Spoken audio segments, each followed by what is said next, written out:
सुमार 17 कोटी रुपया खर्च करून जी सुडावतीन दिवचले अत्याधुनिक असो नवो बस स्टँड बांधतात। सध्या या प्रकल्पाचे काम नेटान चालू असा। सध्या साधारण 30 मीटर उंचायेचेर रूफ उबारपाचे काम चालू असा। मात कामगार जीवाची पर्वा करिनासतना रूफाचे हे काम करतात। सुरक्षे खातीर कामगार हेल्मेट वा हेर कसलोच वापर करिनात। काम करतना कामगाराचो तोल गेलो जाल्यार व्हडलो अनर्थ घडपाक शकता अशी भिरांतूय लोक उक्तायतात। बस स्टँड बांदता कदंब बस स्टँड उबो आसा। आज जायते वर्सां जाली तेंचो कदंब बस स्टँडचो काम सुरू आशिल्लो, आतां मातसो फास्ट जाला। तुमी पळोवंक शकता हांगा की लेबर जे काम करता ते लेबरांक पयलीं येना, सेफ्टी काय ना।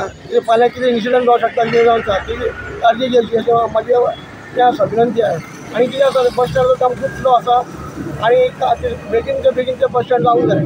म्हाका फक्त एक दिसता की सेफ्टी फर्स्ट करून घेवंक जाय तेंचे, नाल्यार ते पळय लेबर जे आसा ते तांकां हेल्मेट ना, ताका काय ना, गंबूट ना, काय ना आनी त्या सेफ्टी म्हणटा काय ना। ताका लागून हांव म्हणटा की गव्हर्मेंटाक हेजेर लक्ष घालचें आनी तेंचे जे कितें हे आसा लेबरांक सेफ्टी कपडे बूट हेल्मेट ते दिवचें म्हणून म्हाका हें दिसता।